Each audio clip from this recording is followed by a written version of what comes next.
ತಾಂಡವ. ಈ ಅಖಂಡ ಭರತಖಂಡದಲ್ಲಿ ಕುಹಕ ಸೀತೆಯ ಪ್ರವೀಣ ಮಾತ್ಸರ್ಯದ ಮಹಾನಿಪುಣ ಈ ಸೌಬಲ ರಾಜ ಶಕುನಿಯೊಡನೆ ನಿಮ್ಮಗ ಸರಸ ಸಲ್ಲಭ.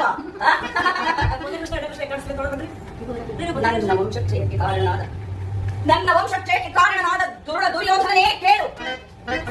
ನೀಲಗ್ರಾದಿಗಳು ಗಾಂಧಾರ ವಂಶೋದ್ಧಾರಕರು ಆದ ನನ್ನ 99 ಮಂದಿ ಸಹೋದರರನ್ನು, ನನ್ನನ್ನು, ನನ್ನ ಜನ್ಮದಾತನನ್ನು ನಿನ್ನ ಕತ್ತಲೆ ಕಾರಾಗೃಹದಲ್ಲಿರಿಸಿ ನೀಡುತ್ತಿದ್ದ ಚಿತ್ರ ವಿಚಿತ್ರ ಹಿಂಸೆಗಳನ್ನು ನೆನೆದರೆ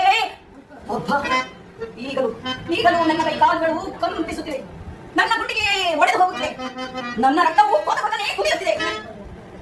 ಹೇ ದುರ್ಯೋಧನ, ಅಂದು ನಾನು ಮನಸ್ಸು ಮಾಡಿದ್ದರೆ ನಿನ್ನ ಹಾಗೆ ನನ್ನ 99 ಮಂದಿ ಸಹೋದರರನ್ನು ಸಮಸ್ತ ಸಾಮಂತರಿಂದ ಓಲೈಸಿಕೊಳ್ಳುತ್ತಾ ನಿನ್ನ ಹಾಗೆ ನಾನು ಕೂಡ ರಾಜ್ಯಭಾರವನ್ನು ಮಾಡಬಹುದಾಗಿತ್ತು.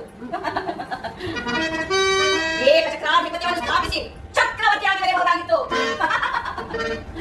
ಯಾರಲ್ಲಿ ಆ ಸ್ಥಾನಕ್ಕೆ ರಾಜನಟಕಿಯನ್ನು ಬರಮಾಡಿ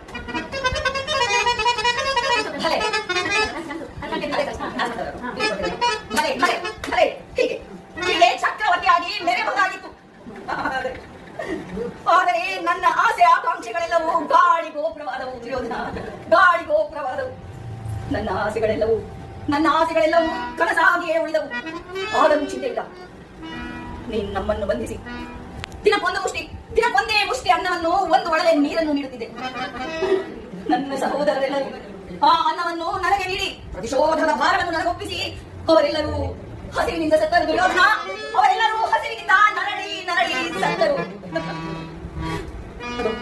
ಅದು ನಿನ್ನ ನಿರಂತರ ಅಗ್ನಿಮನೆಯಲ್ಲಿ ನೊಂದು ಬೆಂದು ಸತ್ತು ಮಾತ್ರ ಅವರೆಲ್ಲರೂ ಭೂತ ಪ್ರೇತ ಪಿಶಾಚಿಗಳಾಗಿ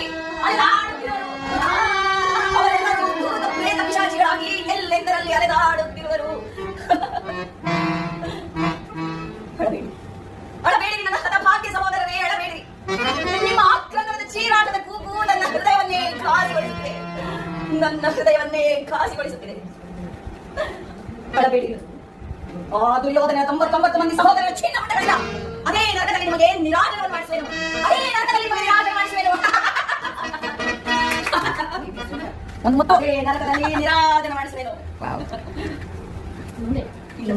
ಇನ್ನು ಮುಂದೆ ಈ ಶಕುನಿಂದ ಆಗುವ ಘೋರ ಹಿಂಸೆಯು ಆ ನರಕಕ್ಕಿಂತಲೂ ಅತಿ ಭಯಾನಕವಾಗಿರುವುದು.